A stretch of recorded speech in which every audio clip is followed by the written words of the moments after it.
Hello guys, welcome to Assetto Corsa, and today we are going to be looking at two cars, the Honda NSX and the Honda NSX-R, and we are going to be looking at the Black Series graphics mod.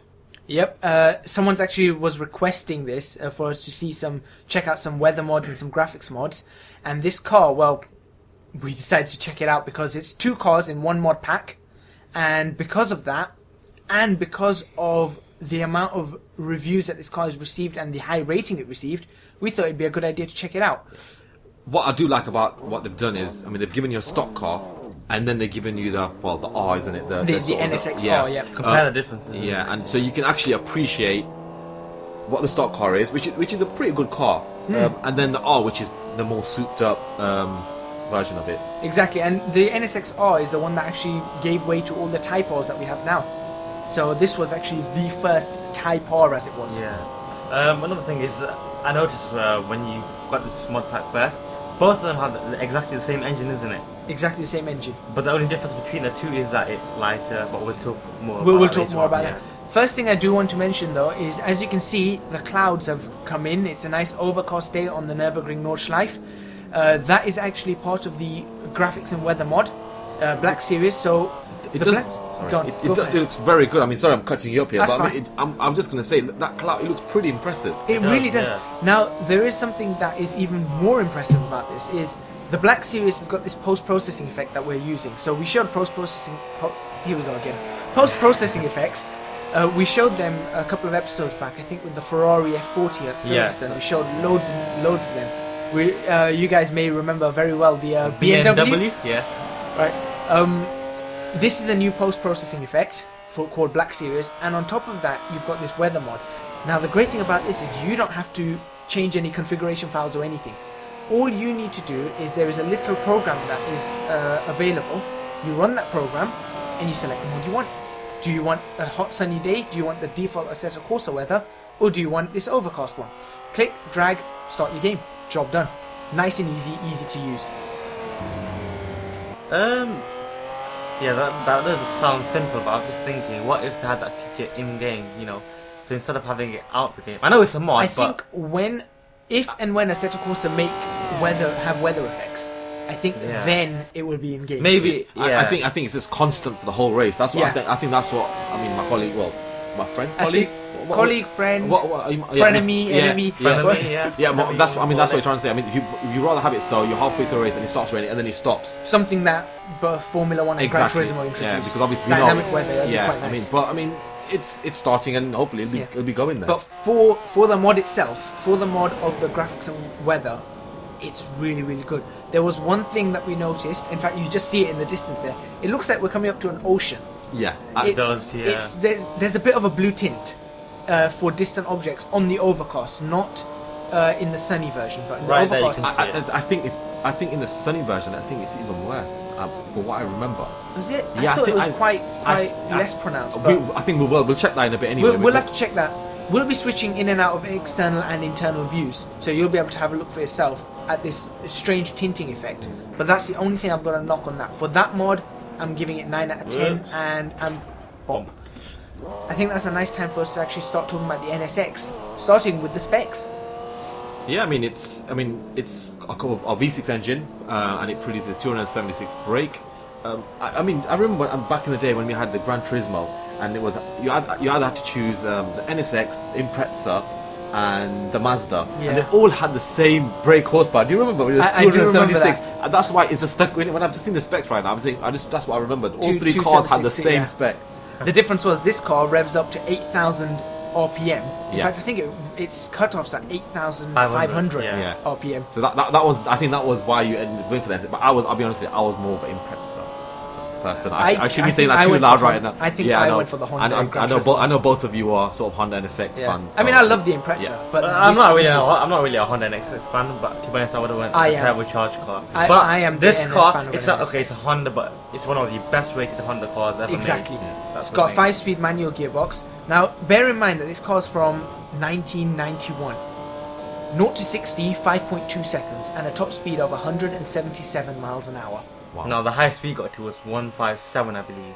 On what we were doing, But then again, we are on Nürburgring, uphill, downhill. You're not going to corners and all that. Yeah. Yokohama tires, nice grip. And another thing, a nice trivia about this, and a reason why this car is so fantastic, is that the designer, or the one who helped on the design, a contributor to the design, was none other than Ayrton Senna. The late legend Yeah. Ayrton Senna. What I mean, And it was tested at Suzuka, which was then Honda's test track. Now obviously it's a Formula 1 track. And where else was it tested? Well, right here where we're driving it, the Nürburgring. Yeah. But then again, what car isn't tested at the Nürburgring? Exactly. Amazing, amazing car. The ride was very comfortable. So we're talking about the real car. The ride's very comfortable.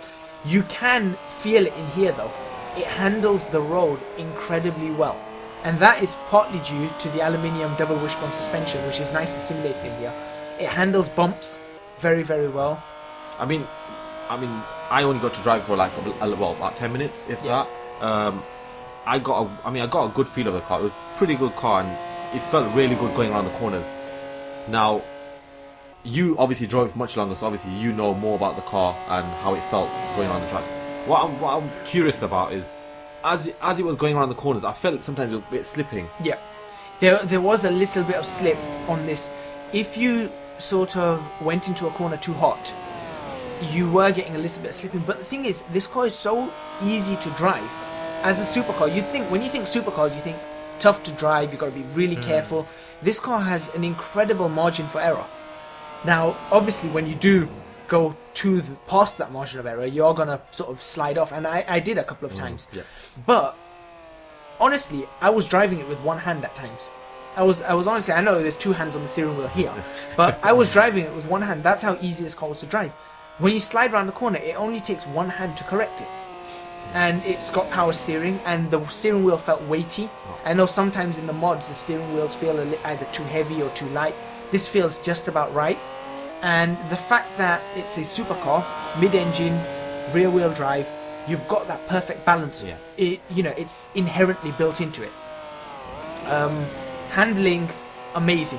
Yeah. Like I said, you could drive it with one hand. I think that's generally with all Hondas nowadays. It's that they've got all brilliant handling, and I think That is true. This car. That is true. I think it all comes from this, isn't it? It is. Yeah. All the So- Type so R's this- and all that. they're are all known for based handling, from aren't here. they? So Exactly. this is the mothership then. Yeah, this is Yeah. sort of that flagship car. We'll probably go on to the part that you like, sound. Yeah. Again, Okay, Please, so it's a bit shocking to hear this, but I've never actually heard of NSX before. So what I did was YouTube the sound. As you and- do. Yep. as you do, as I bump. And then I compared the sounds, and it was the YouTube video was on its chokehold. So Yeah, obviously we tested it on our chokehold in the game, and yeah, it did sound very accurate. So I'll give it there. Obviously you do hear the VTEC kicking in around, what is it, 6,000? 4,500. 4.5. Four- The thing is, I don't think the VTEC kicks in as much as you'd Yeah. want it. I don't think it's simulated properly. If anything I had to knock about this car, it'd be that VTEC. Yeah. I don't think the I think VTEC's there. Generally, people obviously hear a lot nowadays. is that Everyone they've always thinks VTEC. What's that saying? VTEC kicked in, yo. Yeah, Something exactly. like that.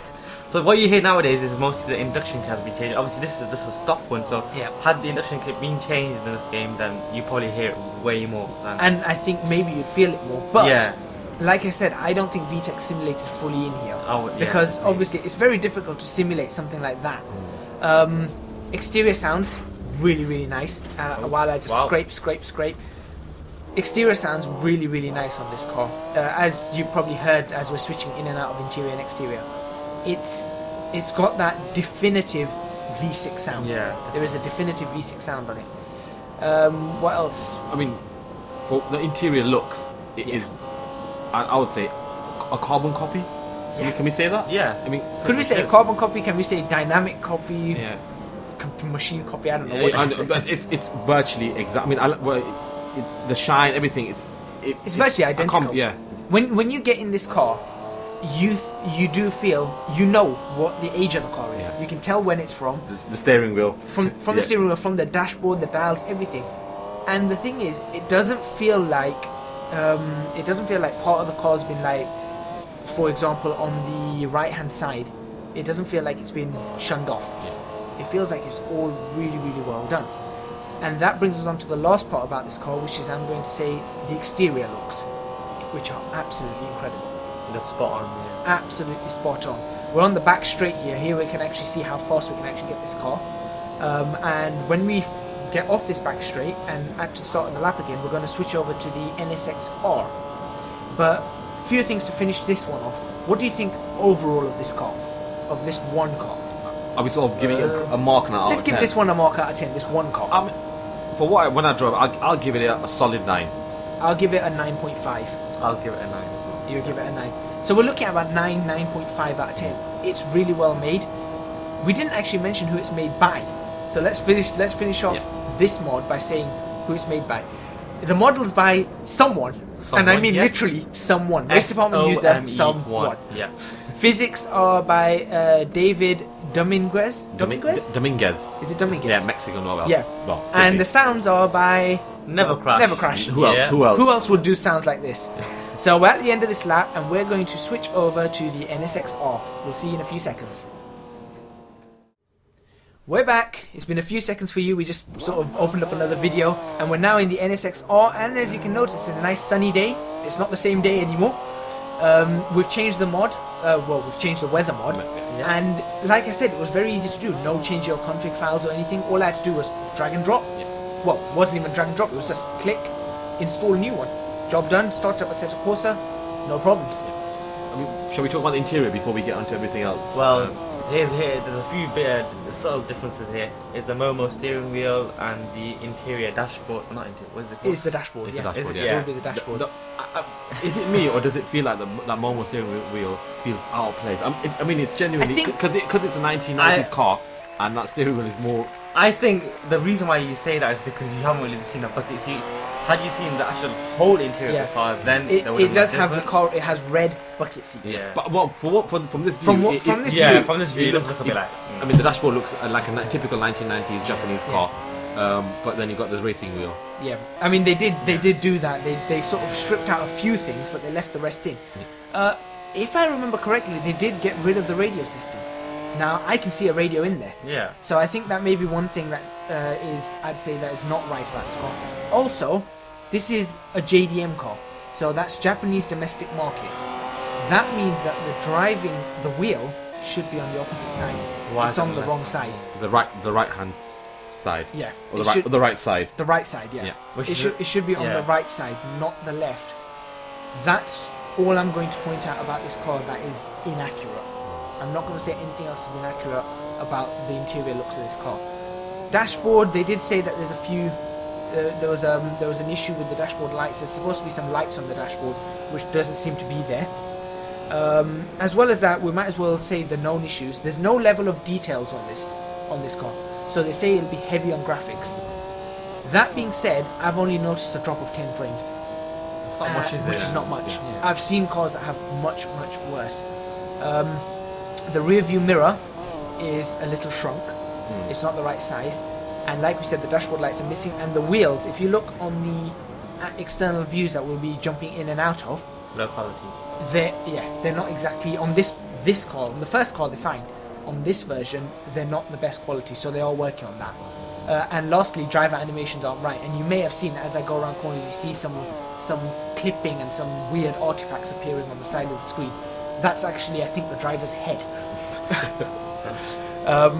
And last but not least, that I do want to mention is this mod is very heavy, as in it comes in at 586 meg when it's unzipped, so half a gig for 2 cars. Wow. Okay. But Well, you can tell it's well produced. well produced. But I mean, in this day and age, we're talking about, we've got plenty of space now. We're talking about we're now talking terabytes, aren't we now? So I mean, 500 meg. Not bad. It's not much. I mean, if you were in the days of the 1.44 floppy disks, then you might be in trouble. Oh gosh, that would be How many? Imagine 300? that. 300 odd? about 3 to 400 of them. Yeah. You need. Yeah. Right, NSX-R specs. Same V6 engine, slightly tuned, so it may give you 5 to 10 bhp more than the original NSX. It's got a limited slip diff, standard 5-speed manual gearbox. Top speed is exactly the same at 177 miles an hour. However, the 0 to 60 time is dropped. Now, what was it on the previous car? 5.2. 5.2. It's now down to 4.9 seconds, so you've got a 0.3 of a second increase. 0 to 100, which is some extra specs now, 11.9 seconds, and it can do a quarter mile in 13.4. Pretty good. Yeah. The other thing is, only 483 of these were sold. In the whole world. Yeah, which is interesting. Well, not the whole world, because it was only available in Japan. Oh. So that's kind of interesting. They've got different tyres, more grip. It's actually, funnily enough, you don't often hear about this on cars. The front tyres and the rear tyres have different widths. It's 205s on the front and 225s on the back. Well, generally, I know you're going to get happy over this, but BMWs have, they have wider wheels. Yeah, BMWs that was exactly the spec on my BMW. But It's maybe- 205 and 225. 225, But yeah. maybe that's 235 in front. It's Yeah. 235. Yeah. Yep, go on. But maybe that's because it's a rear-wheel drive car. So Rear-wheel it may drive, you need more it. traction. Yeah. Exactly. That's what it is. Exactly right. One thing though that this car really stands out in, and that makes all the difference on this car, is that it is much lighter. 140 kilograms. And you felt it with. And I think that's what, the speed, isn't it? That's where the speed comes in. The agility. This car is so much more agile. It's much more fun to drive. There is something I have to knock about the response though, the feedback response in the steering wheel. It's not supposed to have power steering. That's one of the things they got rid of to make this car so light. It feels like it still has power steering. The steering doesn't feel different to the previous car. I would have preferred a much heavier, weightier steering.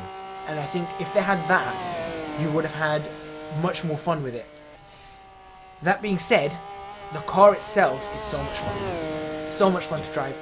In terms of drivability, this car beats the NSX. Yeah. It feels like a go-kart, doesn't it, at times? Because of its how light. I mean, it doesn't. When you're going around corners, it does feel like it's gonna go, and then you obviously all of a sudden you want to shift it back, and then. I mean, not only that, the suspension. The suspension was stiffer. Now, because the suspension is stiffer, I believe they brought it up to 8 kilograms per millimeter in the front and 6 kilograms per millimeter in the rear. So that's been significantly stiffened. And the car was actually lowered by 20 millimeters. And it was lowered. Yeah.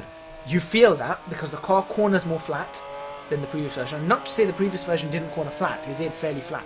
This is more flat. On top of that, it handles corners better. The downside is bumps. Oh yeah. It doesn't handle bumps as well. I think that's generally the occasion with the lower car. When you hit a bump, it's always the twitching. case. It's always the case. This car is a lot more twitchy on bumps, and it's a lot more twitchy on braking. And the suspension as well. That's not going to help that, is it? So, Exactly. However, you can brake harder on this car. Whether it's to do with the wheels or whether it's to do with the whole aerodynamics package of the car, you can brake harder. So it's, in that sense, it's better because you've got the twitchiness at the harder braking point. So if you want to drive it just like a standard NSX, you can drive it without a problem, just like that. Shall we talk about what they've removed from the might as well. original NSX? Yeah, might as well. Well, they've removed quite a bit, so shall we just mention this? Yeah, let's just go for it. Okay, so they've removed the electric windows, the carpets from the car. The seats were much higher, obviously. Was there Recaro seats? They're Recaro bucket seats, yeah. and they're actually modelled in here. So from the external views, if you look in, you'll see that there's bright red Recaro bucket seats in this. They weren't in the original NSX, were they? In the original NSX, you got standard leather seats, very comfy. This car was not as comfy as the other one, and as a matter of fact, I didn't feel as comfortable driving it as I spin. But you saw there, I spun on the same corner in the previous NSX. When I spun in the previous NSX, I ploughed straight into it. In this one, I didn't plough into it. I actually managed to spin the whole car around because it was more agile. And light. And lighter, yeah. Of course, that being said, less margin for error. Yeah. It's harder to drive, but that's expected. What can you say about that? In overall fun, it's great. Yeah. A few more other things they've removed is the AC, and that does take a bit of weight, doesn't it? Yeah, that always takes weight. The compressor and all of that. The power steering was removed, and the audio system. This is why I meant. Is the audio system still there though? Yeah, it's still there. In this model, the audio system's still there. This is what I mentioned, and the power steering, it still feels like it has power steering. Yeah. They replaced the steering wheel. Obviously, we've seen that with the Momo steering wheel. There's a titanium knob on the gear shifter, which we can't actually look at because we don't have Oculus Rift. Otherwise, I would have just been looking down right now and showing you that. And they got rid of the spare tyre, but who cares about that in Assetto Corsa? We're not going to have tyre blowouts. Yeah. Can you imagine that in the middle of a race, there's a tyre blowout, and you just see sort of cars going past, and you just got someone there with a sort of jack their car up, changing a wheel. That would be quite hilarious. But that is basically the NSX-R specs. We're coming up to the end of the lap on this. Overall, what do you think of this car? This was more fun to drive, but it's more challenging as well. Yeah, more challenging. And for that reason, I'm going to give it a 9, like what I gave the other one. I'll give it a 9.2. 9.2, that's a new one. Yeah. I'm going to give it a 9. And the reason I'm going to give it a 9 is even though it was more fun and everything, there are more things wrong with this car than the original NSX. So I'm going to take half a point off. Not to say that there aren't many things right. This car is absolutely phenomenal. And we're going to leave download links in the description box below. Not for just this mod pack, which is the 2 cars. We're also going to leave for the Black Series weather pack. And as well as that, next week we're going to be reviewing the Mazda 787B. Wow. So that's going to be... I haven't decided what track I want to try that out on. The one that I call the Frog. And you'll see why we call it a If frog. if any tracks, I mean, if you don't want any tracks for us to try on, just put it in Let the us comment know, box yeah. and we'll try it. We'll try not to do the Nürburgring next week though. Nah. But we are going to try that out. Please leave any comments. Let us know what you thought of this video or what you'd like us to do in the comment box below. Hit the like button on this video and subscribe to our channel for more videos on Assetto Corsa. Career mode should be returning soon, hopefully. And we will see you next week in a full thoroughbred race car.